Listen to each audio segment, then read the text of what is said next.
This episode of the Home Pros Radio Show podcast is brought to you by HomeBinder, the premier home management app. Receive home maintenance reminders, organize your home's inventory, manage your home improvement projects, and more. Stay tuned to get a free upgrade code for HomeBinder worth over $200.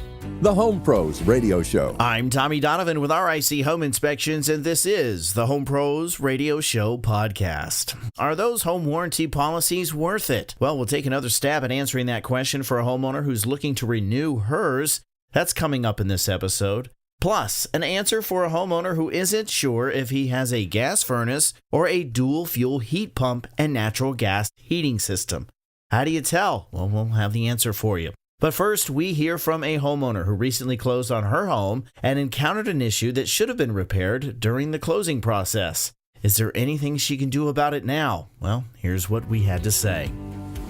Visit our website, homeprosradio.com, or simply email us directly, ask@homeprosradio.com.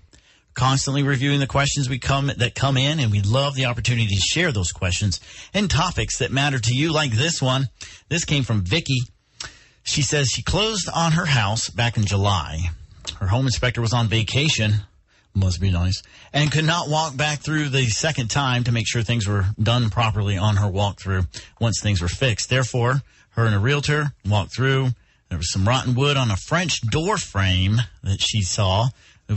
She discovered it was supposed to have been repaired, but she discovered it after she moved in when she was pressure washing. And guess what she did?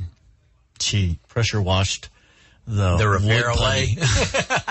She sure did. Over the rotten wood, it had not been repaired, just puttied. Now she's wondering if she has any recourse. What are your thoughts? As far as recourse, I don't like giving legal advice, but I mean, as far as recourse, I honestly don't know the answer to that because that's something I stay out of.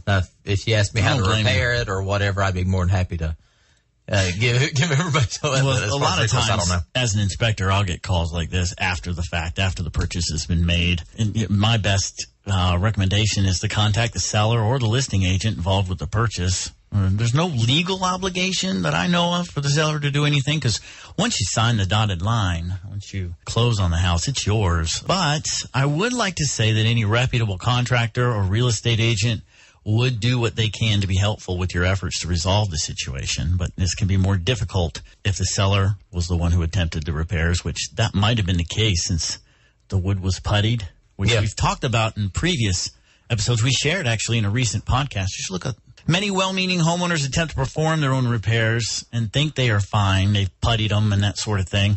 And that leads me to this. The RIC Home Inspections photo from the field. What are you looking at? I know what I'm doing.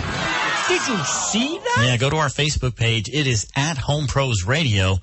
This was a picture that I took on a re-inspection that I did for a buyer. And the funny thing is, just like I said in the post, But the wood looks so good. It looks solid. But my screwdriver went right through it.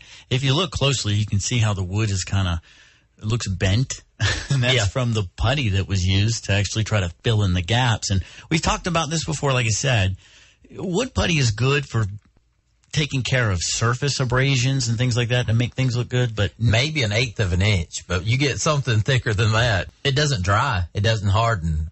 So that's one of those things. It's just not used. It shouldn't be used for that. And especially in an outdoor setting like that, it's not going to last long. Poor Vicky, I'm afraid she might be stuck with this unless she can find a well-meaning. I would just recommend going back to the agent. I want her to ask. Just talk to the agent. I mean, I don't know that I would try to bring it into a legal. I'd just mention it to people first and just see what options could be there. I mean, because a lot of times people will stand behind whatever they did.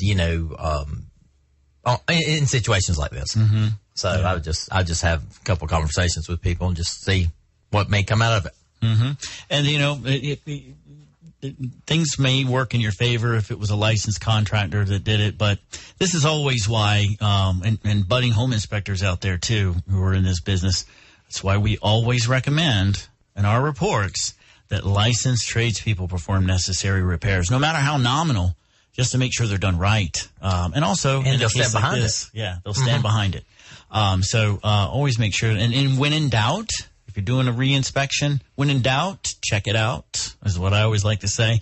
Even if, home inspectors aren't really that competitive with each other. So, I mean, if you have, and this is for everyone out there listening, if you have a home inspector who, most of us are sole proprietors, we work for ourselves. We do like to take vacations every once in a while. And if we do happen to be out of town, we have no problem recommending someone else because we know each other and we work together. And sometimes we call each other and we're like, hey, ever seen this before? What should I say about this? I stepped in on times to do re-inspections for other inspectors. And, hopefully that could have been an option for you there too, Vicki, if you explored it. But it helps to make sure that things are done right. Oh, and then the other thing I wanted to mention with this exterior wood repair, that's one of the things that's on our Home Pros Radio Show fall maintenance checklist. Right. This is a good time of year to go around, get a screwdriver, start probing. What you want to do is start going around the lower edges of your windows and doors because that's where the water is going to collect. If it's going to sit, it's going to be sitting there as opposed to up high. And just make sure everything's solid. If you see any soft wood or anything that needs to be repaired. Did we ever post our commonly found things in home inspections? I don't know if we ever posted that on the... No, I know we. Yeah. It's also on that list. I mean, this is something that's very, very common. Very common. Just the wood rot anywhere where there's not a roof over it. Like if you have a front porch that doesn't have any kind of awning over it, you see this all the time on the edges and on the decks, anywhere where there's not a cover over the door. I mean, you get it.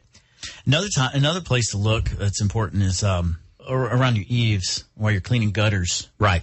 Oh, yeah. The corners. Mm-hmm. Oh, yeah. The corners always get it first. We mentioned the Home Pros Radio Show Fall Maintenance Checklist. To access the checklist and our discussions regarding that topic, simply download episodes 11 and 13 of the Home Pros Radio Show podcast. One of the items on that list is preparing your heating system for the winter months. To do so, it helps to know what kind of system you have. It sounds silly, but many homeowners just don't know or aren't sure, so it's important to find out. Like one recent listener who asked for some help from the Home Pros. This question's from David in Greenville. I have a question about the gas furnace in my crawl space. I don't know much about gas heaters. I don't know much, but I had read about dual stage systems that use electricity to a certain temperature threshold and then switch to gas. How could I tell if my system is one of these? And how my system's designed and all that good stuff, and which is a recommendation between one or the other. Well, you're the HVAC guy or have the experience.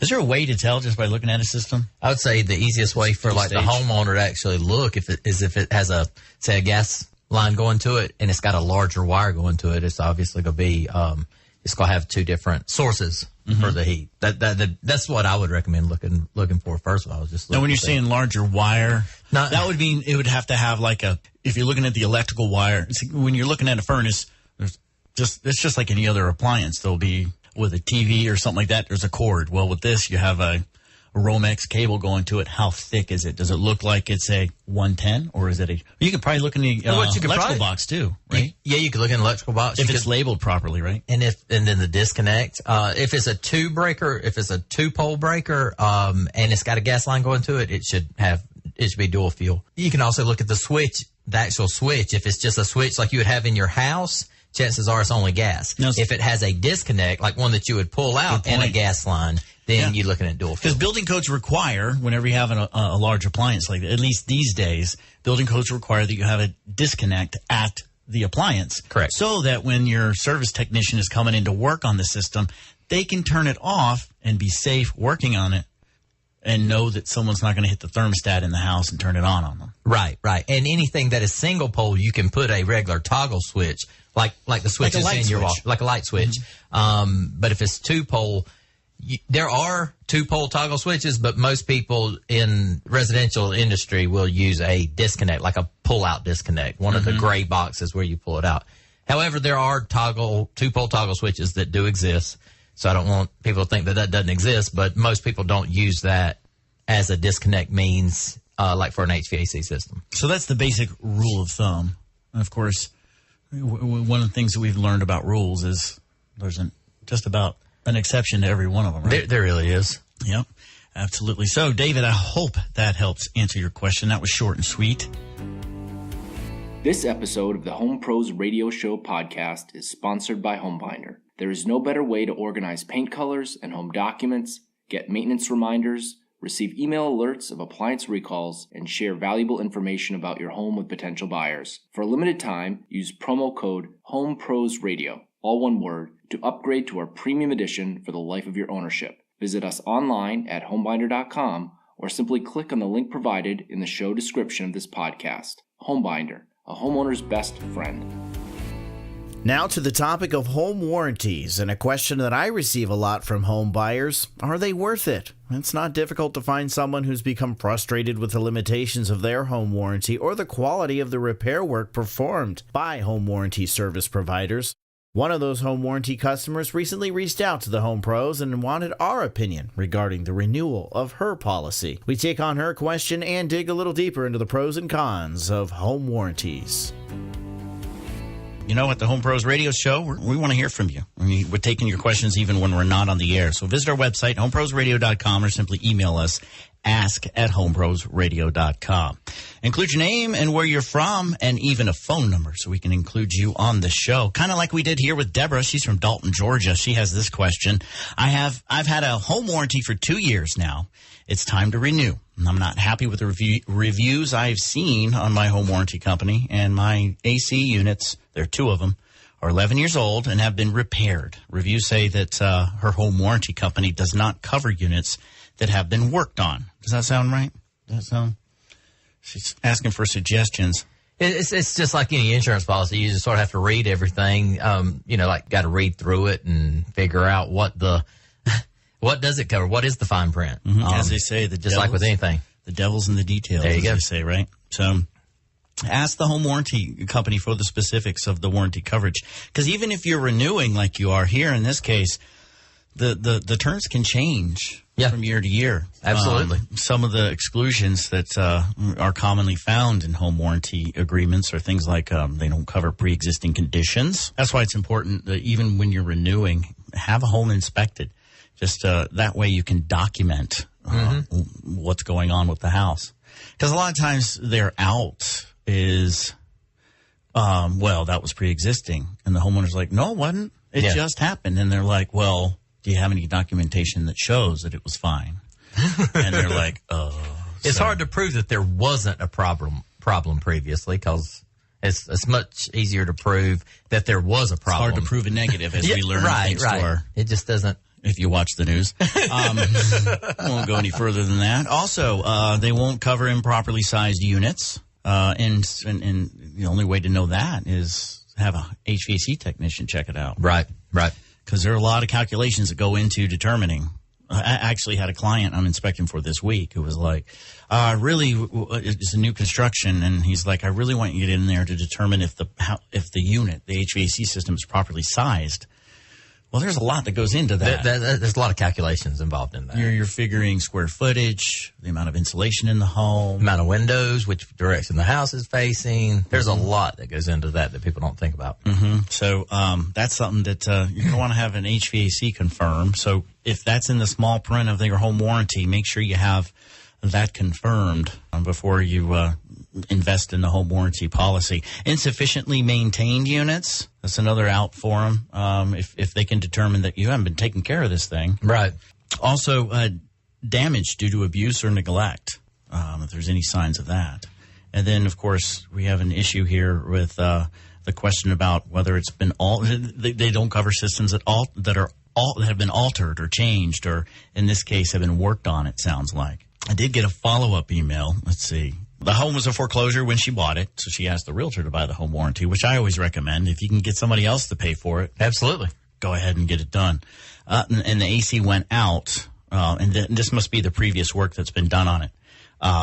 The AC went out. They called the local company. They did not want to deal with the payment from the company, so she had to pay instead.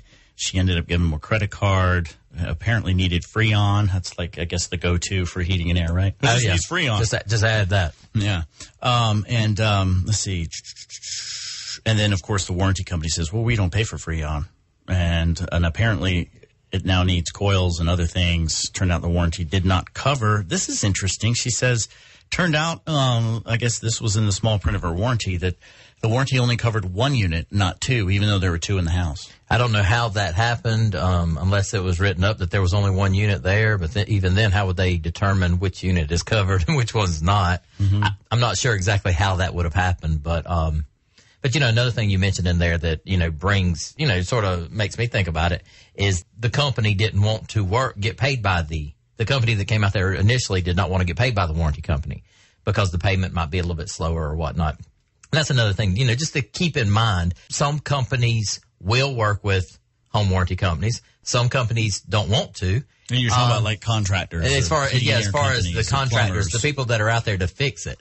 And what happens if it's something you need fixed right now and the warranty company is not necessarily going to be able to get somebody out there that will work with them that fast or whatever. There's different things. There's all kind of different factors in this. Read the small print. It says, in the end, she was out right now. Well, she's stuck with over $1,500 in HVAC repairs. So that's where it kind of gets to my summary of this whole situation. And my overall thought on home warranties, $1,500. Okay, what does a home warranty typically cost to cover a home for a year? But, I hear $400 or $500, even more sometimes, depending on the size of the house, the number of systems and everything like that. She's had this policy for 2 years. Now she's going on the third. Let's think of it this way. What if we didn't have a home warranty, and instead of paying for that home warranty, that money was put in the bank? Yeah. Year 1, year 2, now we're on year 3. There's the $1,500. Right. So that kind of gets to my bottom line as far as home warranties are concerned. Generally, I would recommend your best bet is to establish a savings account where you can save that money that you would spend on home warranties, put it in an account where you will actually see it again. Because once you pay for a warranty such as this, once that year's up, it's gone. Right. There's nothing there. It could. I mean, I see how it could be beneficial to, let's say, a first-time home buyer that this is their first home. They want to make sure they don't run into that the first year. Make sure nothing's on its last leg as soon as they get in the house. I mean, I sort of see that. There are times when it does help to have a home warranty. So whenever I get that question from home buyers, should I get a home warranty? It depends. Should I have one? And you beat me to it. I was going to say the answer is it depends. All right. Yeah. That's it. It does. So I didn't know you were leading nothing about. I was just like, okay, here we go with to the punch again. I guess I need to speed up my setups. Yeah, you need to get you a sign, maybe a sign to hold up, say, hold on, Shay, don't say anything yet. I'll work on my comedic timing. But there are times when it is helpful to have a home warranty, especially if you have an older home, just like Shane said, especially first-time home buyers who might not be as experienced with maintaining the different aspects of your home. And what can go wrong. They don't know. Mm-hmm. They don't know what can go wrong. How much is this going to cost if it does go bad? You know, they don't know those things. Exactly. And until you at least become a homeowner for a short period of time where you actually understand what home ownership's about. That's it. And if you're a homeowner who doesn't have that kind of experience, it helps to have that type of a resource to refer to, at least, especially if someone else is going to pay for it. At the Home Pros Radio Show, we're giving you the key to the most informative and entertaining home improvement information available anywhere. It's the Home Pros Radio Show app. It's free on iTunes and Google Play. Download the app onto your mobile device and you'll have all of the latest home improvement and repair topics you need right at your fingertips.